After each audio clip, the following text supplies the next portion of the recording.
want to have with you. As you all may be aware, the landscape of Indian education is fast changing. The way we looked at education perhaps a decade earlier is not the same way that we're looking at education today. And something that has contributed in the very recently to this reimagining of Indian education is the National Education Policy 2020. The National Education Policy 2020 marks a very watershed moment in the context of the education landscape in India, where it wants to reimagine Indian education, through inclusion and equality, equity, and excellence in education.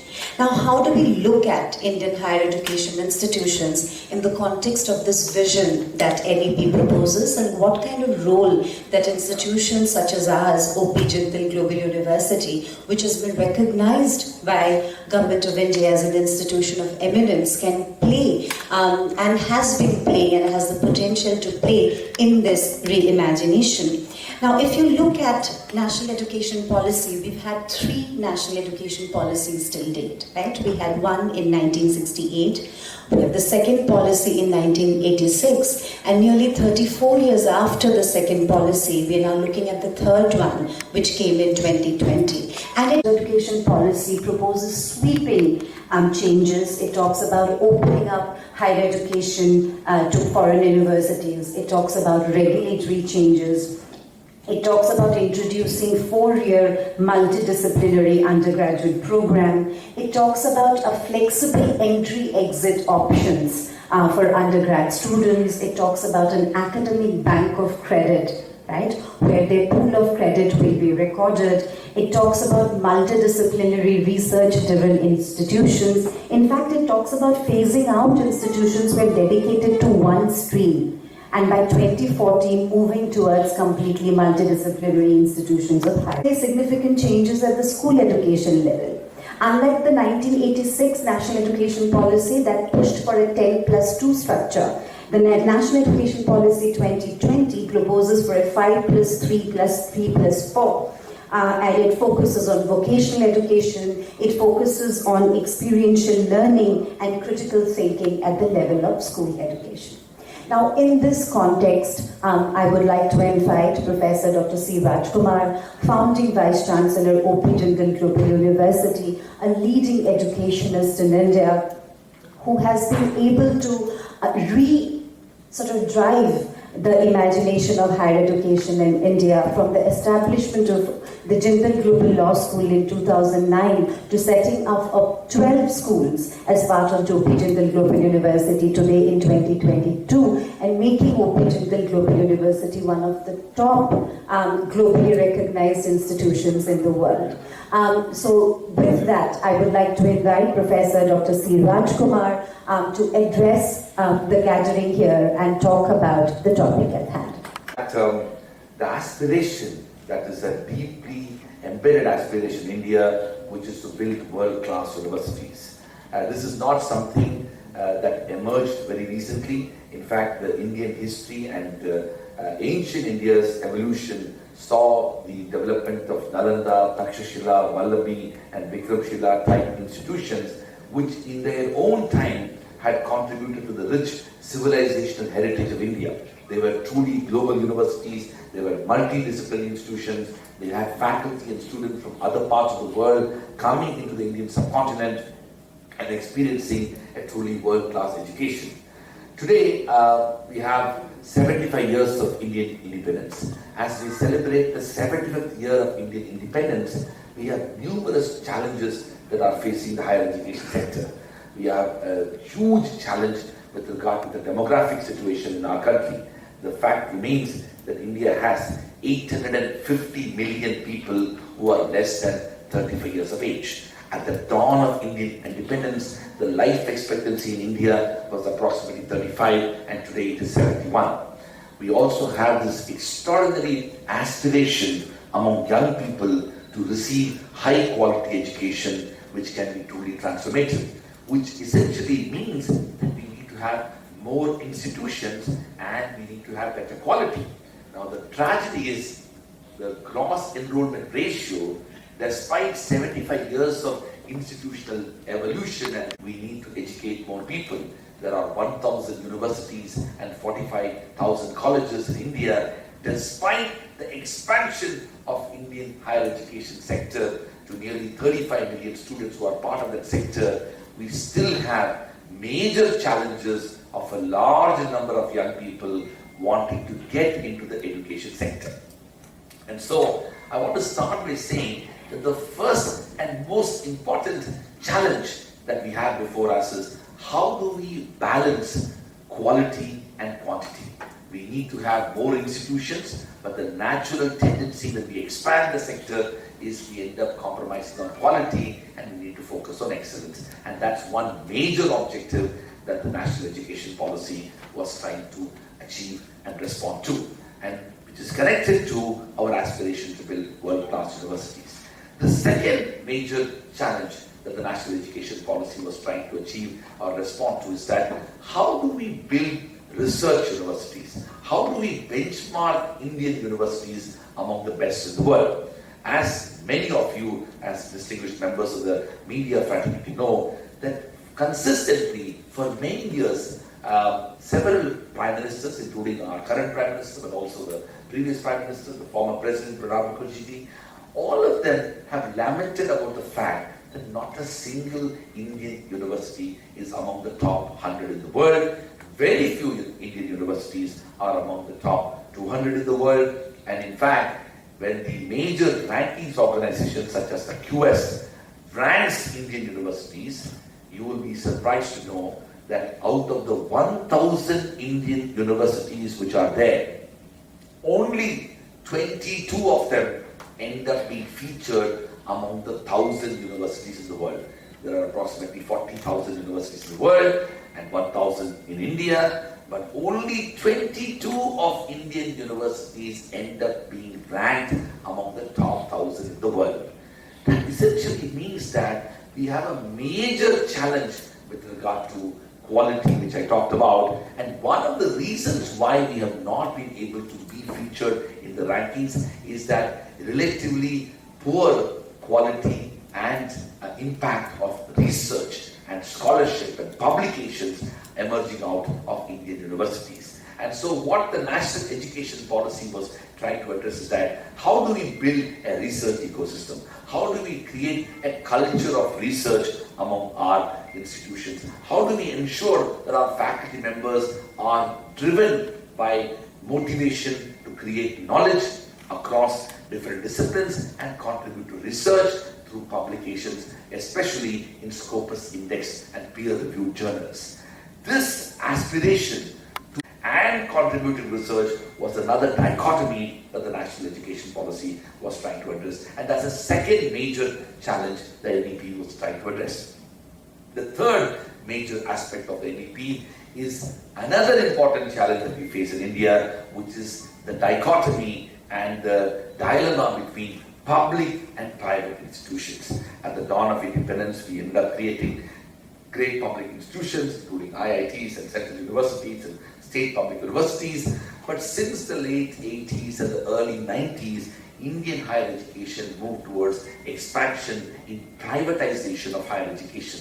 We saw the emergence of private higher education institutions. In fact, the IT revolution that we have seen across many parts of South India, including cities like Chennai and Bengaluru and Hyderabad and other parts of India, owes a lot to the emergence of engineering colleges, which ended up creating a fertile ground for the expansion of the IT sector. Dramatic changes happened with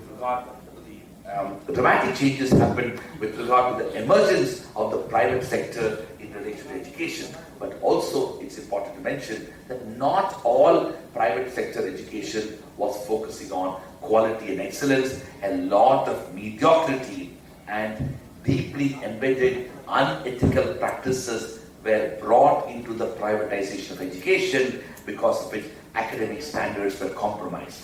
So today we have a situation where 70% of Indian higher education institutions are in the private sector.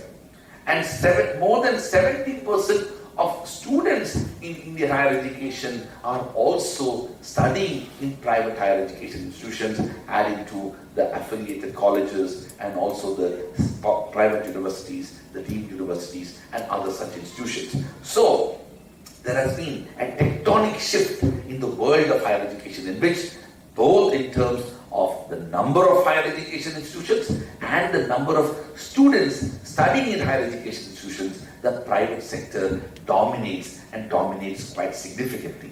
This essentially means, from a public policy standpoint, we need to understand how we are going to be regulating this entire sector. And so the balancing act is to recognize the role of the private sector, but also to recognize the importance of corporate philanthropy and other types of empowerment, because the state has consistently reduced its role, including its ability to fund and contribute to resource for the university system. So the public-private sector divide is something that the national education policy was trying to address.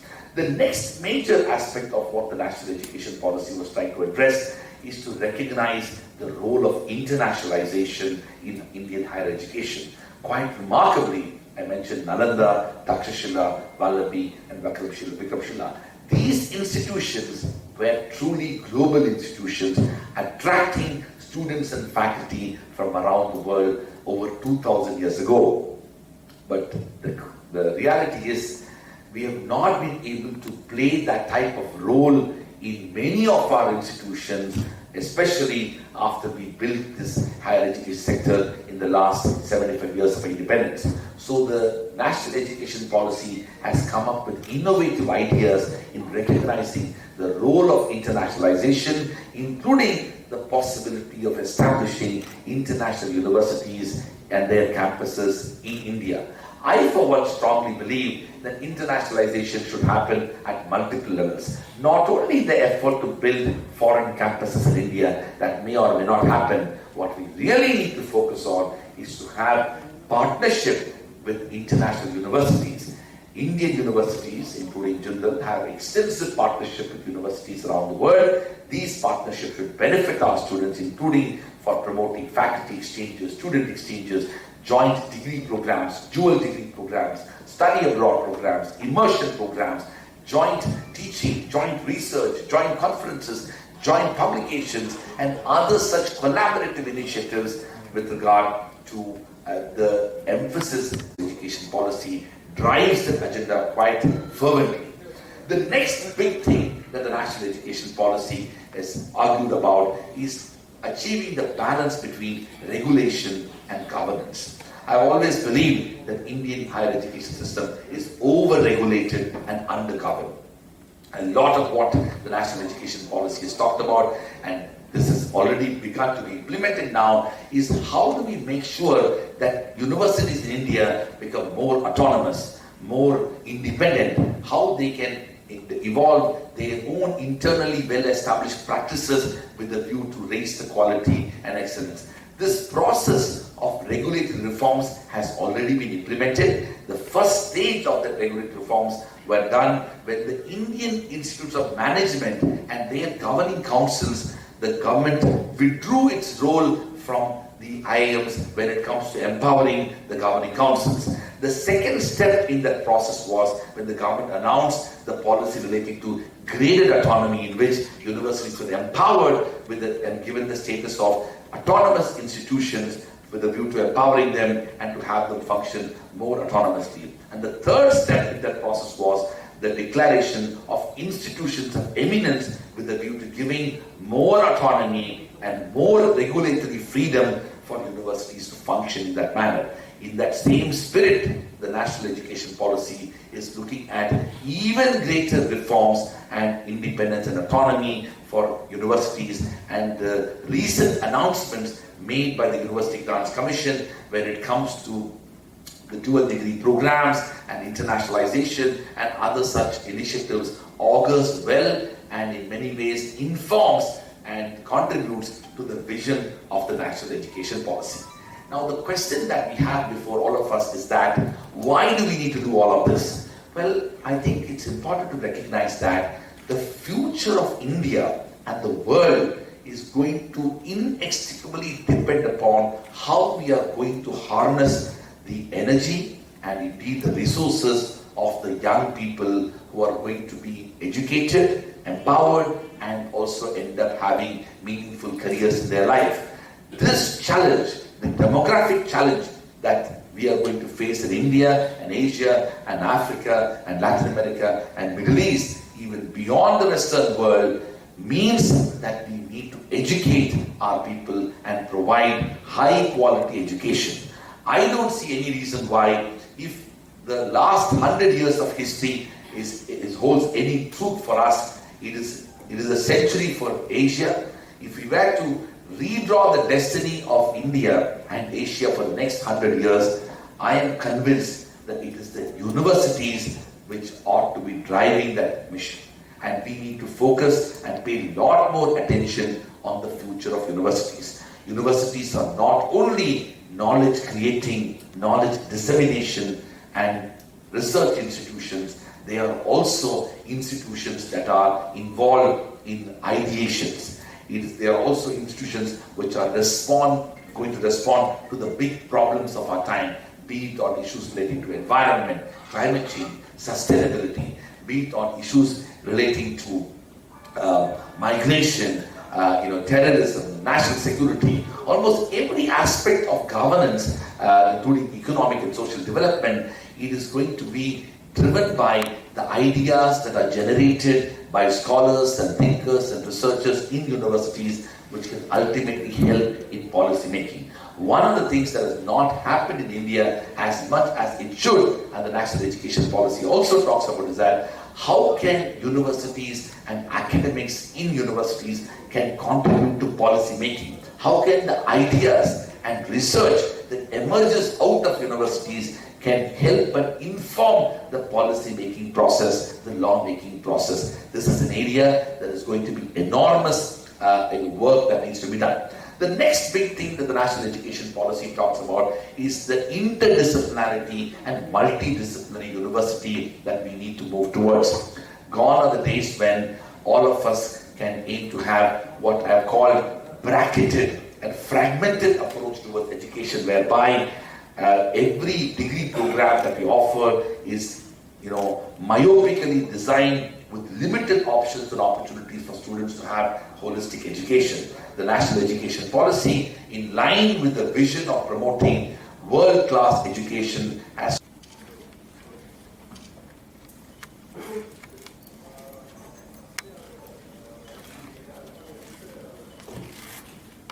institutions across the country. The state of Tamil Nadu and Chennai had made significant progress in early investment with regard to school, primary, secondary and higher education. The growth and development of engineering colleges in this state had contributed to a large extent the development of IT revolution across South India. The next big evolution that has to happen in the state of Tamil Nadu is to focus on building world-class universities. I don't see any reason why, if students and graduates of Indian universities can achieve the highest level of excellence after having gone to United States and other parts of the world, why can't we create such institutions in India? Why can't we have world-class universities in India?